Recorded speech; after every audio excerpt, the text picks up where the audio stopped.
Welcome to our first episode of Permission to Evolve. I'm your host, Brandon Thielk. I'm a performance and life coach. I work with athletes, business professionals. I also do corporate work. I'm joined here by my co host, Holly Deshenes. She's a longtime client. She's also here to kind of help keep me on track and prompt me to add to the conversation. Holly and I have been working together for about 18 months now, correct? Yeah. Yeah, right about 18 months.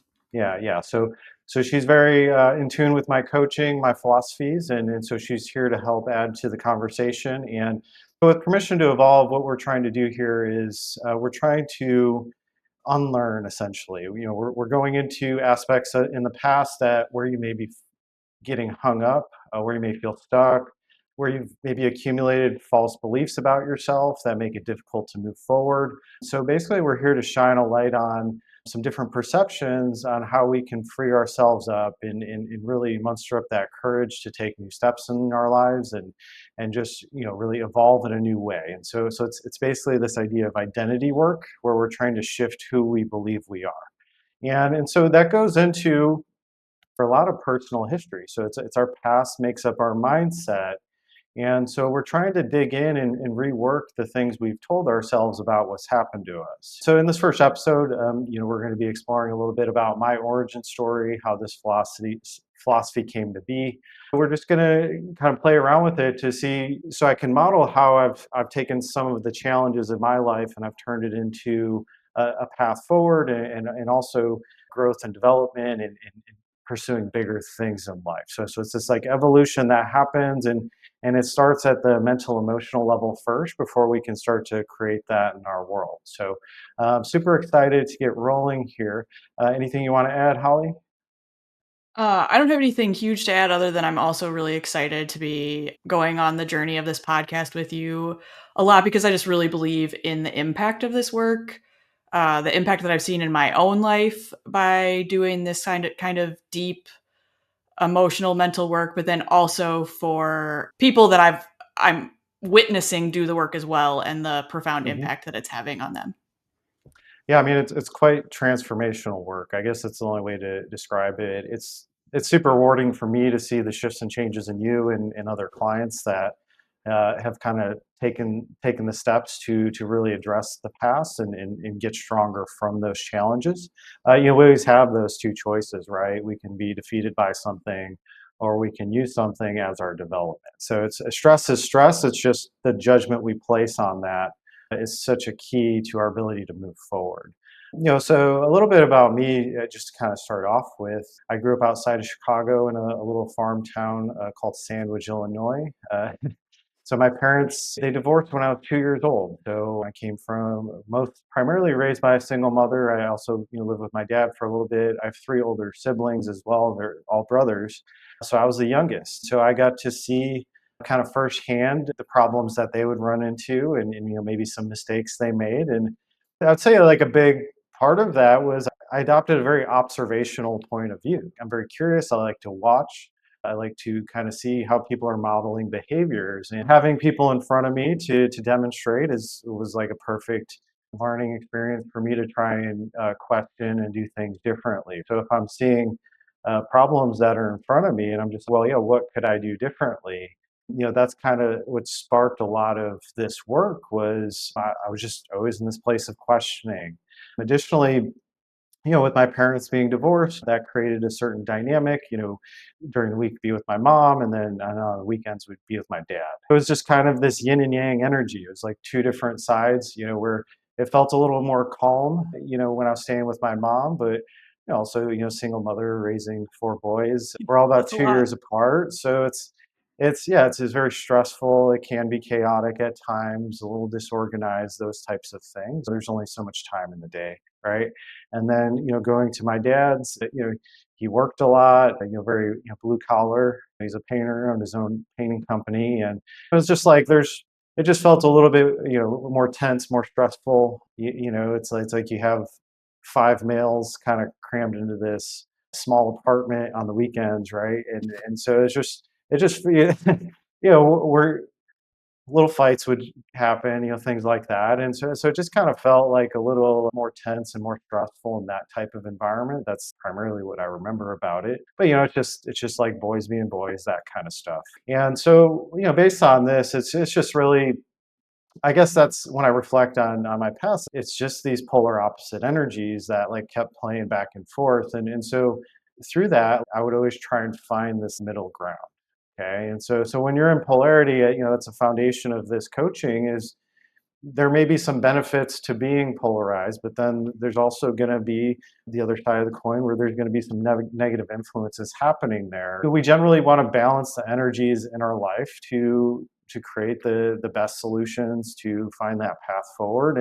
And so having kind of these two polar opposites, it really gave me a distinct choice on how I wanted to live my life, right? Because this seems like pretty intense, and then this is kind of more calm and relaxed in certain ways, but there's also some deficiencies there, right? And so Sure. it was always exploring kind of this idea of masculine feminine balance. I think is a good way to put it, and that's also drawn me a lot to Eastern philosophy, things like that. So a common theme I saw was a lot of the adults and the people growing up didn't seem very happy to me. I remember that was a resounding observation I had was it seemed stressful to be an adult and there's Right. kind of this reluctance to grow up. I guess was the main thing that ran through my mind is it didn't look like it was very much fun. And so Right. it seemed very serious. And so that was a dominant thing for me of, okay, there's when you're a kid, you don't have much power over your life, right? You just kind of go along with things. And yeah, I just remember questioning authorities a lot, but then, you kind of lose your will a little bit after a time where you can't really fight against it anymore. And then you just start Right. suppressing and internalizing things because it's not really safe to have those battles or to kind of bump up against things on a regular basis like that. You kind of do just hit a point where you get a little bit defeated. And so I remember, yeah, I believe it was like grade school. There was a point where I started to feel kind of like I would have anxiety about going to school and stuff. I felt Yeah. like I, 'cause it was all this inner turmoil going on. I ended up gaining a bunch of weight and I got really shy and quiet at a certain point. I remember that was kind of a theme.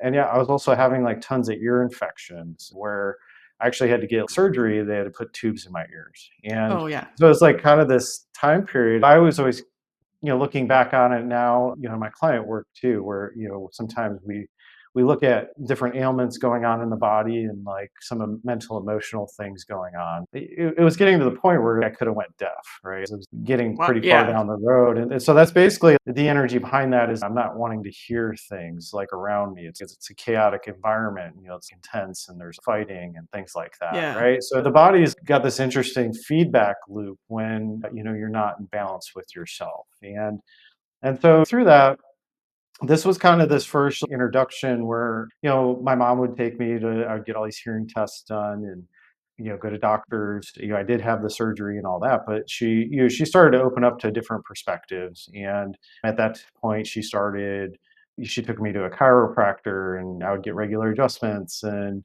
then she started shifting my diet. We cut out dairy, we cut out, I started drinking like soy Yeah. milk back in the Sure. day. For sure. Sure.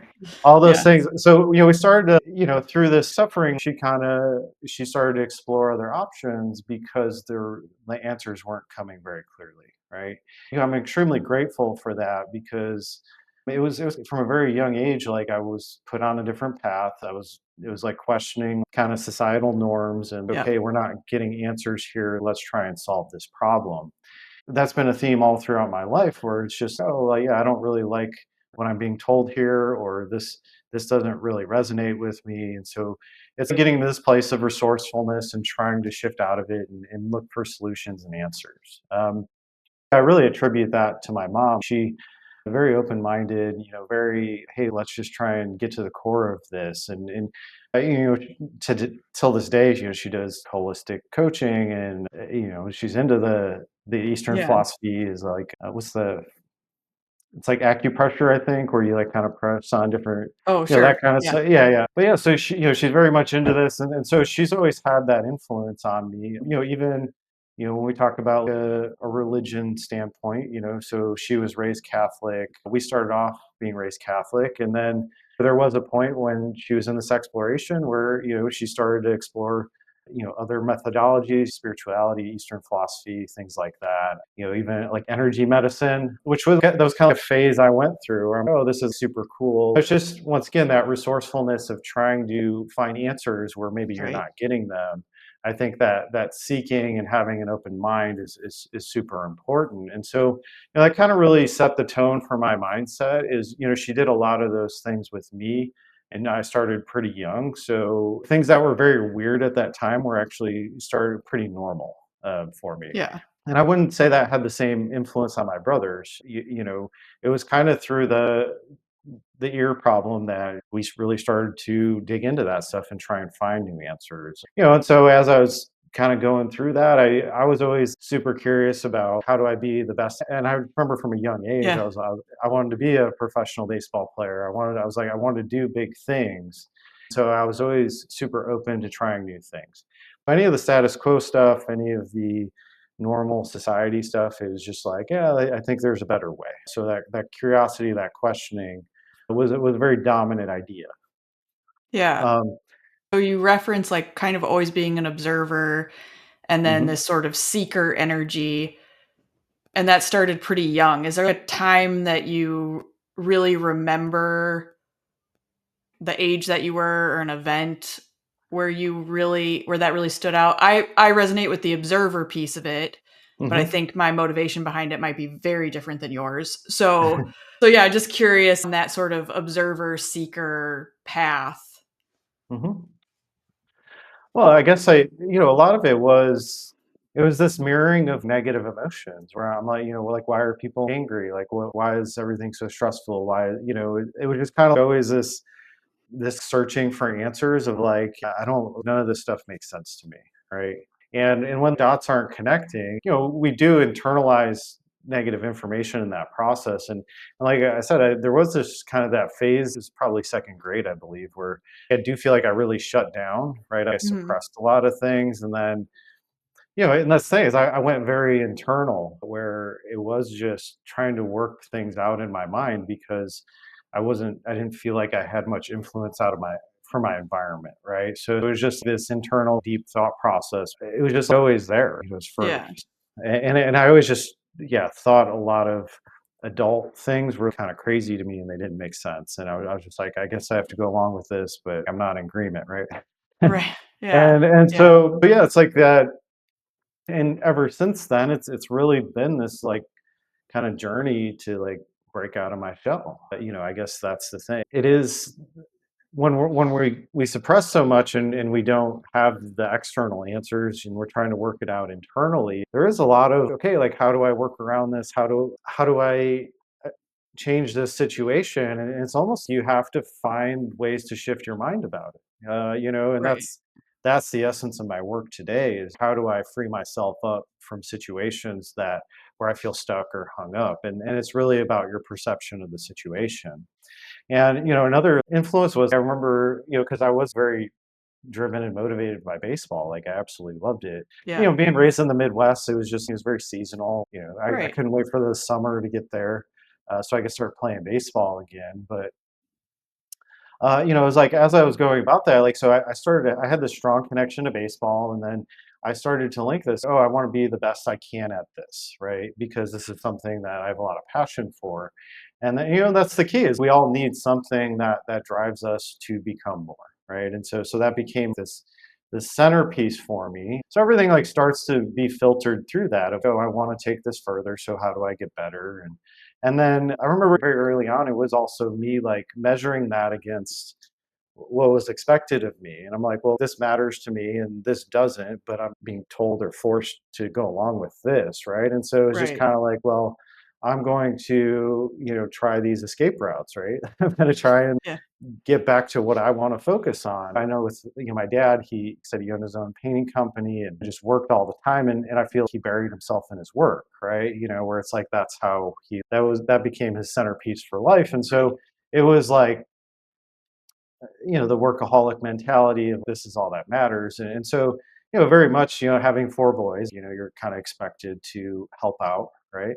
Right, And right. yeah, so it would just be like, no, like, my brother's, like, all, like, yeah, started to work for him, this and that, and, I would eventually do those things, but I always set it up so it was, like, on my terms. I was like, "Baseball is what Right. matters to me. I'm going to make stands. I'm gonna try and find escapes out of this so that I can focus on the things I want," right? 'Cause, Right. that's not where my interest lies, and like I said, it was a very intense environment, so even going to work with him, it's just all these intense emotions all day long, and it would just really wear on you, right? Yeah. And I was very early on, I recognized I can do this occasionally. I can do this in the summer once in a while, but this is definitely not my life. This is definitely not my path. And so I made a lot of stands regarding that early on that I don't feel like maybe my brothers were able to make. And I attribute it to this idea of okay, whatever is expected. If I'm not in agreement with it, I'm gonna try something new, right? And so my Right. mom kind of gave me that creative thinking through her willingness to problem solve and go against the grain on things. So it was just like these constant balances. And so with this work, so my mom would, she started working for a holistic doctor, and so I'm in middle school. It was all this. So he was a chiropractor. He also did nutrition and herbal stuff, and he's just. It was like on such a deep level. Like he had all these machines that would like test your body, and we're like. And Yeah. this was like before its time, whereas it's kind of reading the energy of your body and giving suggestions on how to balance it out and Yeah. things like that. So I started to experience that stuff when I was probably in 7th grade or so, I would say, is is just this stuff where it's thinking at such a deeper level, trying to get to the core of the problems, all those things. And then, yeah, my mom, she started working, she started doing Reiki, which is an Yeah. energy medicine thing. And so, yeah, she just kept introducing me to these things. And I always like saw it as a pathway. I'm like, oh, this will make me better at baseball, right? It always just clicked in my head of, oh yeah, if I optimize my nutrition, if I do this, if I connected those dots very early on of like being very resourceful, like not taking anything at face value, going deeper, trying to find the root to the problem. And so along with that, she's like giving me this new path forward, and it was just I hit high school, and so I kind of started to hit my stride finally. I Yeah. was so suppressed, shut down, and when I was freshman year, I hit a growth spurt. I grew 6 inches like overnight. I lost all the weight. It was like the first time in my life I'm gaining attention from girls and stuff, and Right. so I was excited. I was coming out of my shell, and then she had she was dating this guy, and they had decided to build a house in a different town, and so this was a big like this was kind of a turning point in my life where it's just like I was finally excited. I was coming into my own, and then basically that next year I was plucked out and put into a new environment, right? And my mom was always there to support me and there to talk me through things, but with the house, like she got distracted and started working all the time too, so she wasn't Right. there as much, right? I kind of felt alone in that time period, and so I was like reluctantly making this transition. I was like really enjoying my life, and then no, it's no, you got to start new, right? Right. And so I had moved my sophomore year, and yeah, I basically shut down and went into a depression, which was yeah, I mean, it was probably the most painful year of my life. I didn't feel supported. My mom was gone all the time at this point. I didn't want to make the move, and it just kind of happened, right? Right. So, and that's that part of me that I need to be in agreement with something, otherwise I'm going to protest, right? Or Right. so because I wasn't on board, I fought it, right? Right. And it was really to my own detriment, to be honest with you, because I was just like, no, I'm not adapting to this, right? Yeah. And yeah, so I basically refused to make friends. I just went very internal again and just shut down. Yeah, I mean, there'd be people around that would like reach out, and I played sports and stuff, but I always just preferred my old friends because I didn't want to leave, right? Right. And so yeah, like every lunch, I would just sit at my locker and eat my lunch and do my homework. I would like intentionally not do my homework at night so that I would have an excuse to do it at lunchtime, Yeah. so I didn't have to talk to people. So it was just like this like coping mechanism I adopted because I don't want to be here, and I just need to like survive this year. And Yeah. and yeah, so definitely depressed, definitely like dread going to school every day. And like I said, people were friendly, people were trying to get me to open up, but I just like wasn't having it, right? And so I was saying I wasn't in agreement, and then I don't feel I was prepared well for that situation, right? It was I'm just thrown into it. I was just starting to develop social skills, and then I feel like they got shut down. Right. and and so in that process, my mom, yeah, she started taking me to all sorts of people again, right? So here we Yeah. go to like problem solving mode, and that's when I started working with coaches and healers and just kind of like everything under the sun of like how do we fix this situation. And I was like, yeah, there's like an easy fix. I'm just going to go move in with my dad so I can go back to my old friends. Yeah. So my 15-year-old self, that's what I did. Is I Yeah. planted my feet, I refused, and I was just, well, I'll stay here a year and then I'm going to move in with Yeah. dad. And so that's what I did. And it actually, it was heartbreaking to my mom, and I'd lived with her primarily up until that point. But that's that stubbornness I had, though. It caused me a lot of pain and suffering, but I was fixated on what I wanted, right? Right. And so that was the thing. So it went down to the wire. It was like coming into junior year, and my mom hadn't signed the paperwork for me to go move with my dad and all that. And I was like, Mom, Yeah. I'm not going to school here anymore. Like, you have to do this. And Yeah. so, it was like the school year was already starting at my old school. And she finally caved and like allowed me to do it. But yeah, but so I made a promise, I was, I'm going to come visit you every Sunday, right? I'm going to, Yeah. yeah, this isn't about you. It's like more about I don't want to be here, right? Right. And so that was such like a pivotal time in my life, whereas I really learned about, it was kind of the beginning stages of how powerful mindset is, where I was Right. literally self-perpetuating my own suffering, like, I was refusing to move forward, right? And yeah, so it put me into depression. So even moving back, I was like reconnected with friends, and I was happy again, but that year of suffering had really taken its toll on me. So, it's like immediately I had like a breakout of like shingles that happened, Oh which my is like god. a from a stress Yeah. response. And yeah, I was sick for months. It was just like I couldn't like shake it. And so we had to go back to I need supplements, I need like to redesign my diet, like all these Yeah. things. We started going to problem solving mode because I was sick all the time. But it was really from that emotional turmoil from the year before where I'm rebounding from it. And Interesting. so yeah, it was just all these things like kept pointing me deeper. There's a lot to this mental emotional stuff, and there's a lot to just kind of that mindset of like not taking no for an answer. But that's also like and putting that on like societal norms of like, most people would have just taken me to the doctor and given me antidepressants and like pills and all that stuff. That was never an option to go that route. It was always like, oh, Right. we have to like figure out how to do this in a way that's like that's clean for you, right? And that, I was always super open to it. It's like we had, my mom had kind of built that relationship where, if I had problems, yeah, we started to really talk through things. So that's kind of where she was really my first coach per Yeah. se, That's where, cool.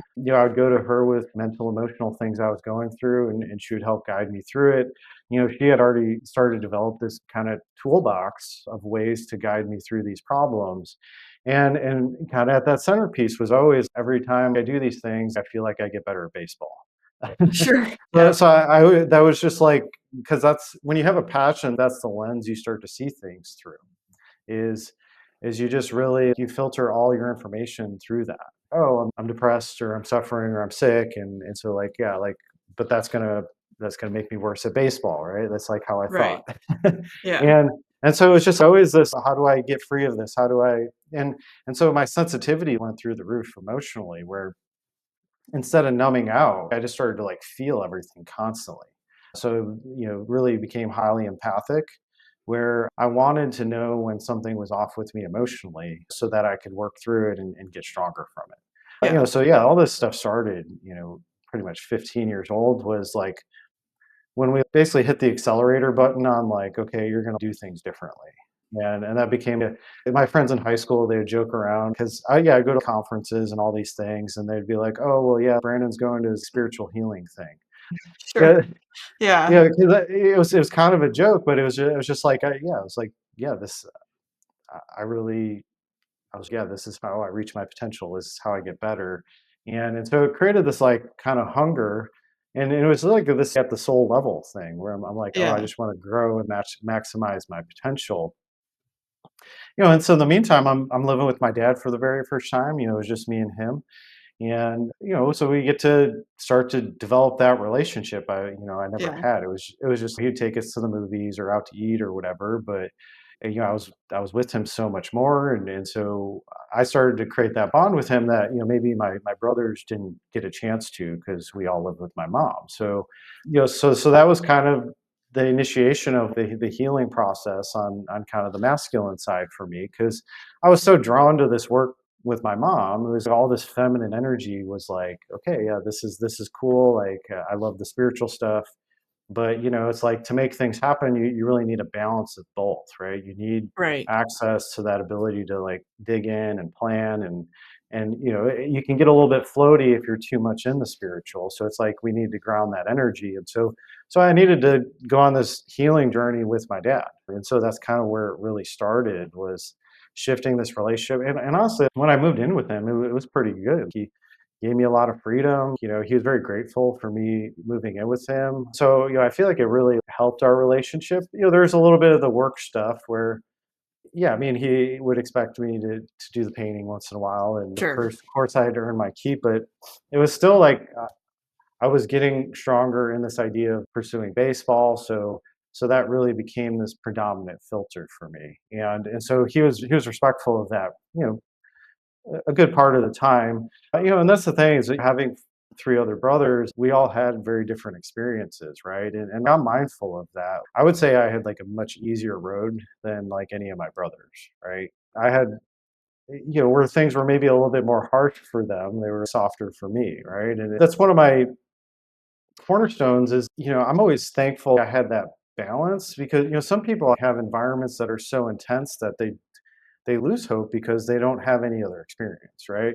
Right. And so if you have two really intense parents, or you have just one and the other one's absent, or any different variation, that can create a lot of really heavy things that are very difficult to work through. And with me, it was always kind of jumping back and forth between the two polarities. It freed me up, because if something got really hard here, I knew I had a way to cope with it, or an escape route over here, right? And Right. so I never really got stuck with things to this place where I didn't feel like I had options or opportunities, or that my life was predefined to certain things, right? And, I think it's very easy to get stuck in that. If that's all you're experiencing, that's what your feedback is, you really don't Right. know any different, right? And, moving forward, it was as I went through and, graduated high school, like I didn't really know what I wanted to do. I just knew I wanted to keep playing baseball. Oh. So, it's, Did and you did you play at a pretty high level in high school? uh, so I was starting to, and, it's kind of a regret where, so my junior year, I did pretty well. And then I was very optimistic, but then, it was at the stage where in smaller towns, especially, if you played multiple sports, now people Right. specialize a lot more. Yeah. So I played football and basketball as well, and I didn't really care about football, but it was just kind of, I liked more of the energy of it, like the Friday night lights, and like it Sure. was just kind of, you get to hang out with your friends. But yeah, I didn't really care about it, and so I remember going into senior year, like I was pretty like, I was, yeah, I don't know if I should do this or not. Like, this isn't really what I care about. And so I started getting anxiety over it, and it was the first game of the season. It was at the first game of the season, first quarter. Uh, I was a tight end, so I was on the line blocking, and so one of our running backs came through, and their helmet rammed into the back of my pitching elbow, and so I hyperextended it, and yeah, so it swelled up immediately, and so it was basically this two steps back of, yeah, this kind of my worst nightmare like happened. Something Yeah. happened to my pitching arm. And that was the thing. That's like, once again, intuition. Me not being fully on board with something, I'm going along with it, and Right. like immediately I ended up paying for it. Right, where, oh, now, yeah, I'm injured. My elbow doesn't feel the same, and so my velocity as a pitcher dropped pretty substantially going into to my senior year. And it wasn't like I was at the point where I was, oh, I'm going to do amazing things with baseball, but I was making a lot of progress and I could see it going in a good direction. But this was Yeah. definitely a big setback where, because of that, I didn't play basketball that year and I just trained constantly. I had family members that were in the strength and conditioning industry and stuff. And I was like, oh, give me a plan. And yeah, I just dedicated the whole off season. Anytime I could, I was just like in the weight room. Really, Yeah. it was about 6 or 7 days a week. Like I would just go to the gym and be there for a couple hours. And that's when I started to develop that discipline. Was now I'm like trying to dig myself out of this hole. So I got really serious about working out and trying to make it stronger. And it didn't really show up my senior year. So I Okay. was throwing low 80s my junior year, and then I was down to like 75 my senior year. And so it was this place where I was just like, did I ruin this? Like who's going to want me, this and that. But then, Yeah. so I ended up going to a D3 school for college that's like a 30 minutes away from where I grew up. And yeah, so they pretty much let you on the team. But, it's not Sure. like a big recruiting thing and like all that. It was just, well, so I made this promise to myself. Okay, I'm gonna like spend 2 years here, and then after 2 years, I'm gonna transfer to a big Division 1 school. Yeah. So that was the agreement I made. And yeah, I went to the small school. I wasn't really interested in the party scene and all that. I was just, yeah, I'm just going to this to like work really hard. The classes were super easy. It wasn't a big deal. But so yeah, Yeah. just like I started working out all the time. And so I spent that 2 years just trying to get to a point where I could go somewhere bigger. And so it was freshman year, just kind of starting to hit that level. Maybe I was at junior year, I was back up into 80 around there, Yeah. velocity wise. And then yeah, I just kept working at it. And so my sophomore year, I started to hit mid 80s. The off season going into my sophomore season, I put on like 20 pounds. I just worked out religiously. I was like Yeah. just feeding myself all these supplements all the time. And so I was just kind of ramping up for something bigger. And once again, I felt like I passed a lot of people up on that team in the process. I wasn't really given the opportunities that I thought I should have gotten or that I earned. And Mhm. and so that kind of left that bitter taste in my mouth of, okay, well, this is going to make it pretty easy to leave this place, right? Because Right. I put in 10 times as much work and then, I'm not getting the opportunity. So, this is kind of this next pivotal place in my life where I was at a family party that summer after my sophomore year. And so I had no thoughts. It kind of wasn't in the front of my mind that, oh, I'm going to transfer, but the Yeah. seeds were there, right?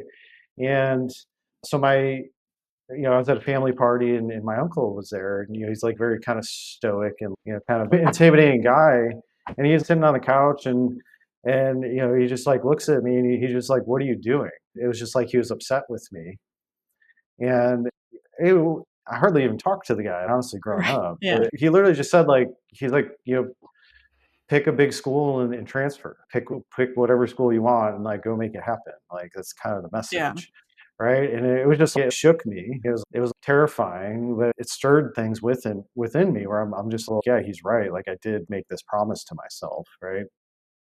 And and so yeah, it was a shock, and it just like I was playing summer ball and things like kept progressing, and I was just, okay, well, I guess I got to do this. And so once again, my mom would coach Yeah. me through these things. So he said this to me, and like I feel like I have to do more, and I don't know what that looks like, and this and that, and so it was always my dream to go to ASU, in Arizona, and so that was kind of the starting place. So I was like, oh, like yeah, I guess I'll like just go there, and then I compared that to University of Arizona in Tucson, and so it was like, I guess, yeah, maybe this is what I'm going to do. Yeah. And so it went from like between June and July that summer, like it went from like, oh, I'm gonna keep going to this small school to like, oh, I'm gonna like transfer to Arizona. And and yeah, it was terrifying, but it was just kind of that I need to take a leap. I don't like it here. I'm not getting the opportunities here. And like Right. if I stay on this path, I don't really even like what this brings me, right? I was like, I need something more. And so, taking this leap was like I was worth taking the risk of like not being able to play baseball, right? Because I'm like, Right. I'm just going to go try and walk on at this big school, like with really kind of no foot in the door. So basically, that summer, like after that conversation, my mom like ramped me up to be like, yeah, like you're gonna do this. Yeah. And I remember, so it came down to the transfer deadline where you had to put in an application to the school and like all that stuff. Right. And so the deadline had approached, and I was just like, oh, like yeah, I think I got to do this. And then my dad was like, oh, I need you to work tomorrow. Yeah. And I was already like, this was all like overwhelming to me to begin with. And then so I had all this anxiety, and I was like, I'm not going to work tomorrow. I'm going to transfer to Arizona. And like I remember, like, he like yelled at me. He was very Yeah. upset. And he's like, you can't do that. Like, we can't afford it. Like, all the Right. reasons to make it not happen. It was, yeah, it was terrifying to me. And I was just like, well, yeah, that's fine. But I'm not going to work tomorrow, and this is what I'm doing. And Yeah. and so yeah, like I got the application in, and then my mom's okay. We got to fly out and we got to visit. I hadn't even seen the school, and Yeah. so yeah, we go. She had a friend that lived in Arizona, so we stayed with her. And then we visited, and like my application hadn't gone through yet, and then so she's just, who do we need to talk to push this application through so he's accepted, so we can get a place to live and all that stuff, right? Right. And so all this stuff like just happened like so fast. But that was once again that resourcefulness with my mom. We're gonna move heaven and earth to make this happen, right? Right. And it's like her modeling that was like so important where it's like so many people don't operate that way, right? Or it's Right. just like if you get told no, it's like, oh, okay, you got to accept it. But it just like it always like created these workarounds in my mind where I'm like, there's always a way, there's always a way, right? and Yeah. and she really taught me those things. And so we got the application approved, and I ended up like signing. I was going to move into this apartment that wasn't built yet, right? Because all the there wasn't any spaces in the other ones because the school year was about to start. Yeah. And so they're like, oh yeah, it isn't built yet, so we're gonna like put you up in a hotel for like 2 months, like until this place is finished, right? Yeah. And they had like a shuttle that like went back and forth to school that took you to campus every day and stuff. And so I'm like, not only am I uprooting my life and like, I'm from this small town and like all this stuff's Yeah. terrifying to me, but then like I don't even get settled for a couple months, right? And so it was just like, yeah, I was like on the flight out there where I'm just like, okay, I'm moving out there, and yeah, just terrified and just crying on the flight. Did I just Sure. make the worst decision of my life? Yeah. Yep. But so that's the thing is it's like those risks, those like just like shaking things up in a big way, like it challenges like everything you believe about yourself, right? Right. And so, I've had enough of those experiences to like believe that, that's actually how I prefer to live life is like, Right. this is like cool. I don't want the same day every day. I don't want like, and so it was like going out there, it expanded my mind in such huge ways. But it was so I was in this place to give up baseball, and I wasn't at the point to walk on or make the team at that level. I was like mid 80s, which is you got to be Yeah. like in the 90s at that level. And so that year I transferred, without knowing it, they had formed a club team, which is kind of like it's casual, but they actually like took it very serious. It just started that year, and so it was a bunch of guys like in similar situations as me. But they ended up putting together because it's year round, you have Yeah. nice weather, so they ended up putting together like these 60-game seasons. So I was just playing like all the time, which was extremely rare. It doesn't happen at any other school at that time. It was Yeah. the first year they started the program, so it like kind of gave me this path forward to continue to develop. Yeah. And yeah, so it's just like you take the leap of faith, and then you're given your next steps, right? Like, and Right. it like gave me this trust that like it doesn't matter, you can figure it out. Like, there's always going to be next steps. Like, you don't have to know the whole plan yet, any of that stuff. Like, you can make things happen, and unexpected things flow in when you really start to trust things, right? And so Right. it's getting out of your own way. It's that ability to be bold and take new actions, which is so it's in my coaching, this has really shown up as like I can ask my clients to do difficult things because I know that there is kind of an order to having faith. There Right. there is a Yeah. little bit of a trust that happens where I've seen it time and time again in my life where, I don't really question it anymore. And of course I still get like, some anxieties or some fears, but I know that my desire to move forward is always going to be bigger than that. So it's just kind of at Right. the end of the day, I got to do what I got to do, and even if it's terrifying, I kind of just got to suck it up and do it, right? Yeah. Because you never know who you're going to meet. You never know, what's going to pop into your view. That by taking those actions, you have to expand your mind to be more resourceful and see things differently. So I think you become hyper attuned to opportunities in that place. And so, with baseball, like I said, I was this club team, which isn't even like the official team on for the school. Yeah, Yeah. we had a bunch of guys throwing harder than me. Like we had guys that just wanted the bigger school experience, but they love baseball too. And so we ended up going to the World Series for that. Yeah. Three straight years. We played it. We played a lot of games, had a lot of fun, and I was able to get up to that 90 range in that time frame. And so it just kind of gave me, I found my group of people. All my friends Right. came from that.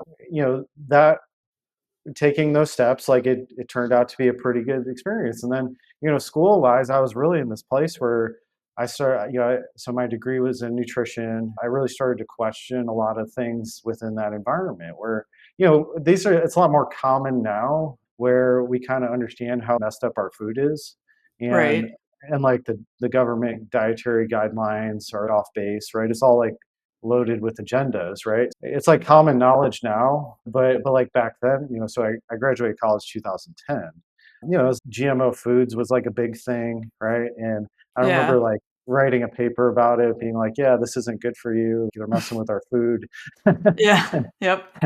And so the professors they'd be like, "No, you're wrong. All the science is right. Like you don't know what you're talking about."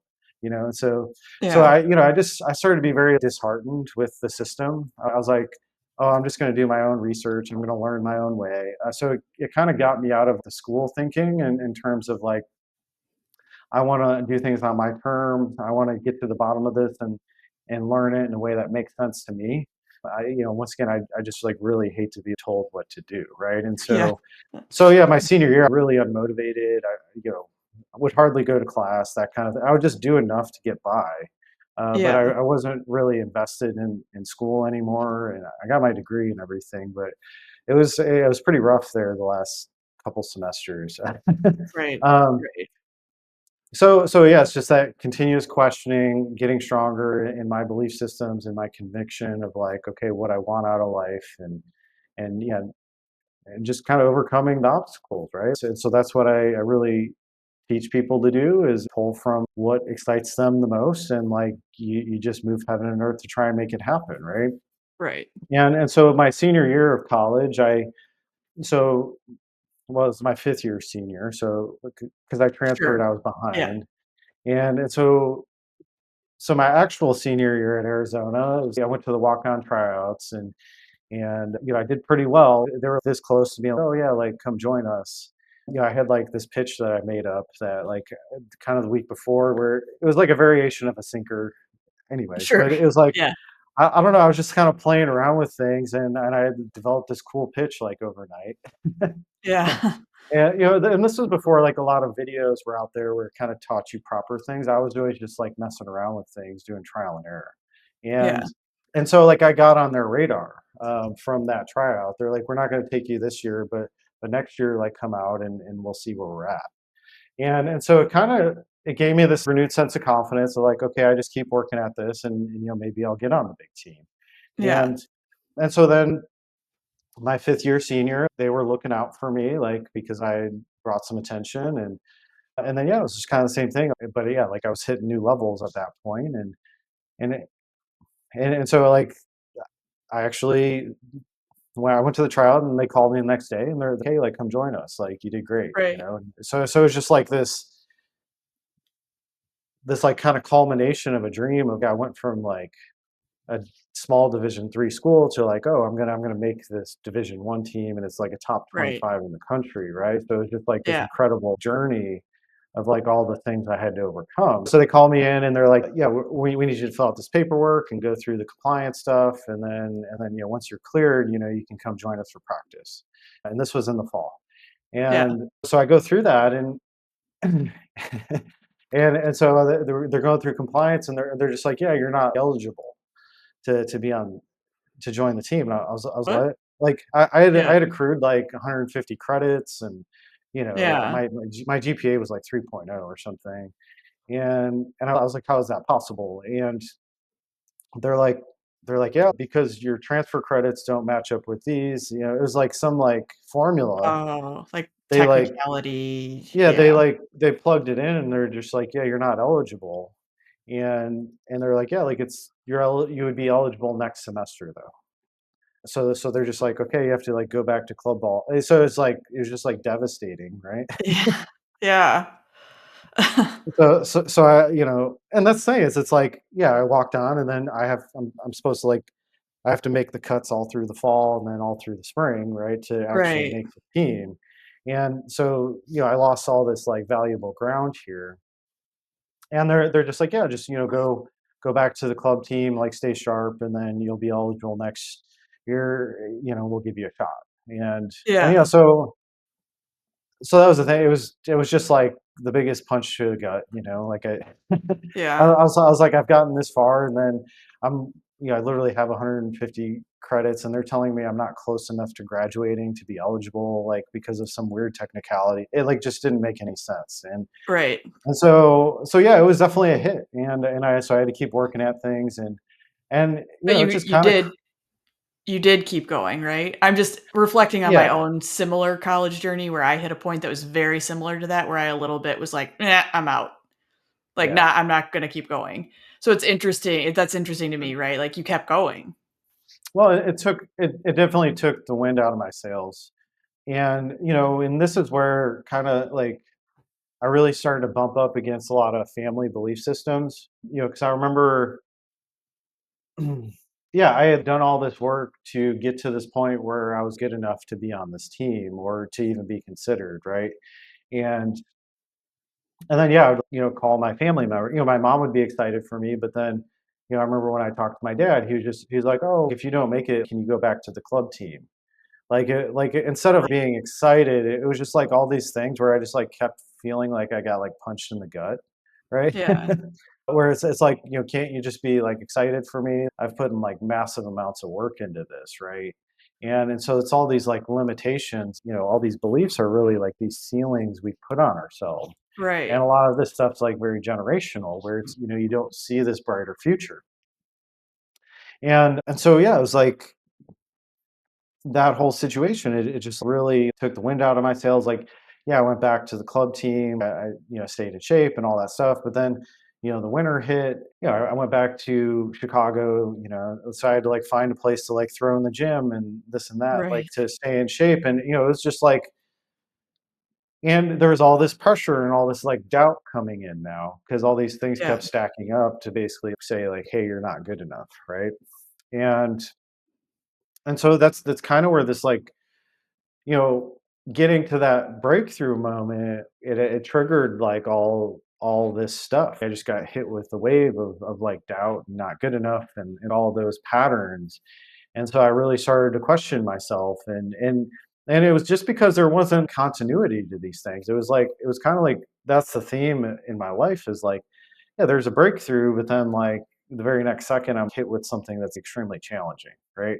Right. And it wasn't it just kind of became too much at that point. And then, yeah, so like I went back in the spring and I ended up getting to practice with them for about 2 weeks. It was like this dream come true, but then I kind of also like felt like an imposter at the same time. Like, Sure.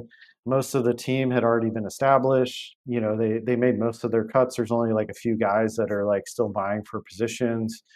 Um, I was reorganizing my schedule. I only needed it was my last semester, so I was going to graduate. There was conflict with class schedules, so Right. I had to talk to the dean of my college to try and get her to switch one of my courses online so that I could show up to practice. It was like this 2-hour class that was in the middle of practice time, and like I needed this class to graduate. And Yeah. so, and this is when they didn't really have much online class. And so they, Right. so I got her to approve that so I could just do that class online, so that I could play. And it was just continuous obstacles over and over again. And so, yeah, I'm like stress all the time, all this anxiety, pressure to perform, not feeling good enough, not feeling supported. It was like I ended up, because I wasn't hungry most of the time, which like I needed to be to like Right. perform my test. At the gym they like had all these like protein shakes that had tons of Right. calories in them, and so I ended up just kept drinking those because it was the only thing I could get down. And yeah, just like, and it's like they're basically milkshakes. It just sits really heavy and it's not really that good for you. So Right. but yeah, so all these it just kept felt like this like sinking ship. Like I was like it was like this doom and gloom of like, yeah, like this isn't gonna happen for me. So like, I went out and tried the best I could, but it was my velocity plummeted. I went from like high 80s, touching 90 once in a while to back down to like 80, right? It was just like kind of like I don't belong here. I'm miserable. Like Sure. like I felt like an outsider, right? Like I said, all the Yeah. team, like they had all gotten to know each other in the fall and stuff. And so yeah, basically after 2 weeks, they're like, yeah, you're not really you're Yeah. not performing. And so I was just, let me talk to the coach, whatever. And because, that was the thing is that was my last ditch effort of like, am I at least going to, because one of the assistant coaches had cut me, I was just, let me talk to the head coach at least. And then, I didn't really have a leg to stand on, right? It's just like, I wasn't Yeah. performing everything, so I went back to the club team and, obviously that was like, what I was comfortable with, and my velocity jumped back up, everything was back to Right. normal. But it was just this devastating thing of like I took this huge journey, and then, you know, when I started to break through, it was just like I got flooded with all these problems. Right. Right. And so, I was like, yeah, that was kind of, it reminds me, it's like that depression. It's like goes takes me back to high school, right? Of like, oh, I'm like I lost all this weight, like I'm getting attention from girls, like I'm being social Yeah. again, and like, so, like I'm loving life, and then it's just like, no, like you Yeah. you're getting Right. yanked out. And so Yeah. it was like this theme of like every time like I started to feel success, like that rug would get pulled, right? Yeah. And so this really kind of like anchored into, yeah, it's just like my relationship with success it started to be kind of colored by this like dread of like kind of impending doom a little bit, Sure. right? Because I'm hitting new levels, what's going to happen now, right? Right. what Right. what am I Yeah. going to get blindsided with? And the thing is like each time you get hit, it takes a little bit longer to recover from it, right?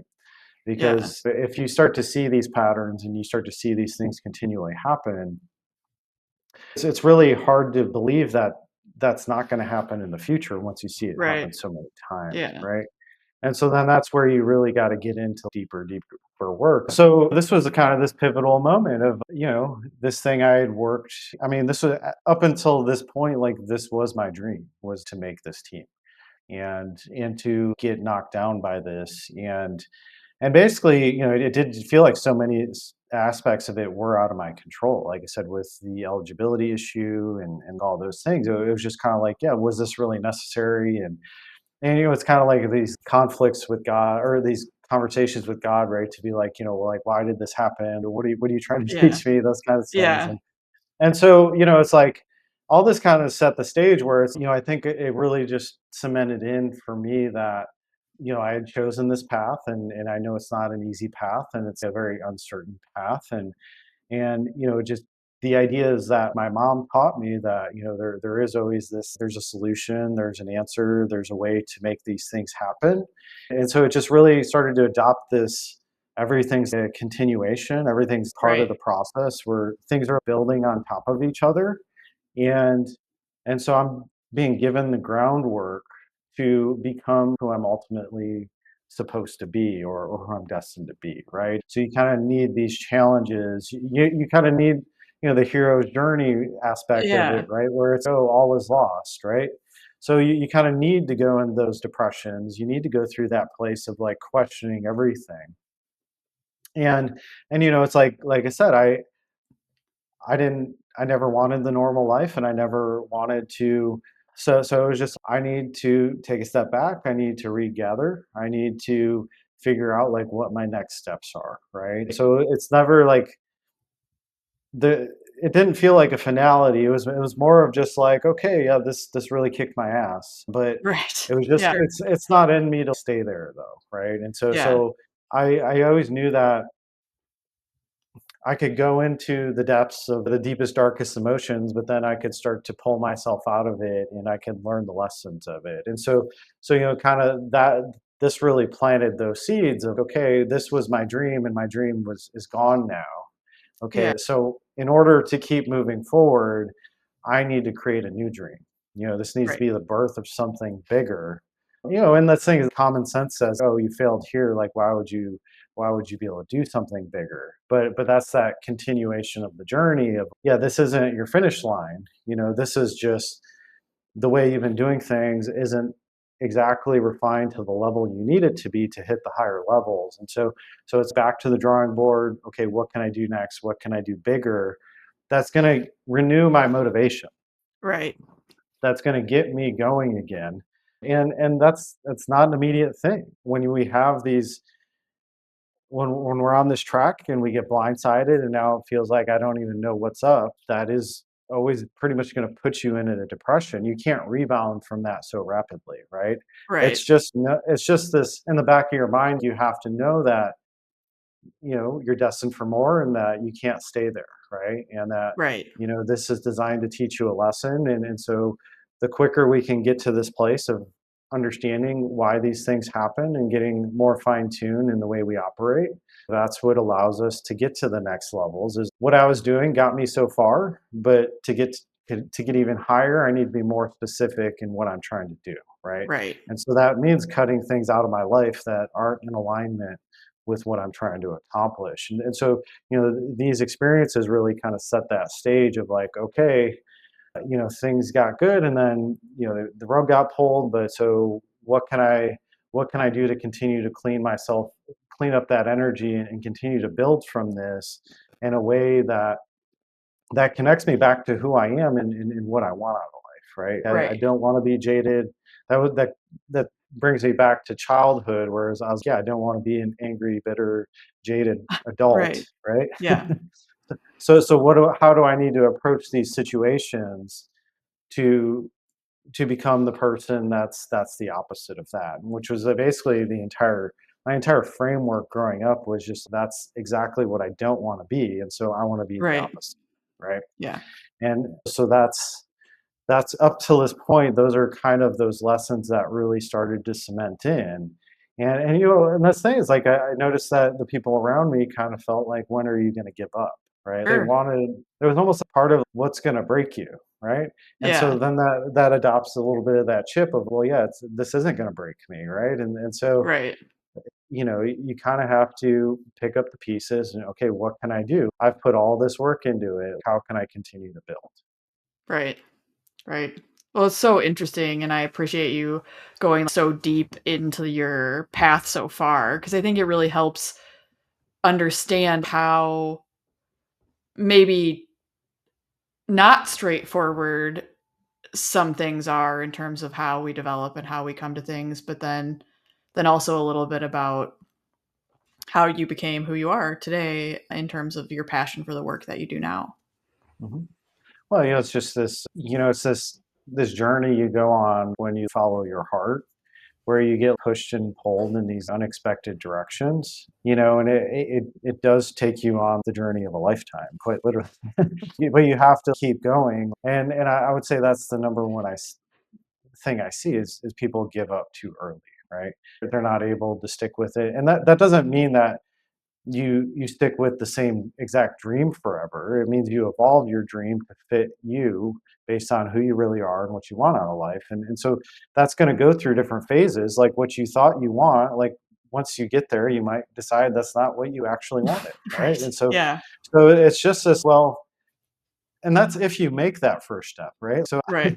I kind of the rug kept getting pulled before I even completed those steps, right? And it was just I Right. would get close, and so but yeah, a lot of times people once they do actually complete that goal, It's still just, oh, this is empty. What's next? And Right. so it is just this continuous evolution. So if you give up too early, it's just like, well, then that is going to lead to bitterness, resentment, those things like every time, because there's part of you that knows that if you kept going, like something would have happened, right? Right. But but but you didn't take the challenge, and so that causes a lot of pain, and it actually, that is how you become jaded, is you don't learn from the lessons that you needed to conquer in order to get past the barriers that were set in front of you. Yeah. Awesome. So Mhm. good. So, that's the moral of the story up until this point, is to just really stay true to who you are and just continue to fight for what you believe is right. And that's going to continue to evolve over time. And so in the next episode, we'll go deeper into kind of the more adult version of my path and the refinements of my process, and how all that came to be through, different mentors and different experiences, and how that's really shaped and molded my philosophy into really a repeatable process at this point. And so, thank you for listening, and I hope you tune into the next episode of Permission to Evolve to hear more about how this all came to be. Thanks. Yeah. That's so awesome. So we'll talk to you guys next week. We'll put all the information if you want to connect with Brandon. We'll drop all that in the show notes. So super cool. Talk to you next week. All right. Thanks, guys.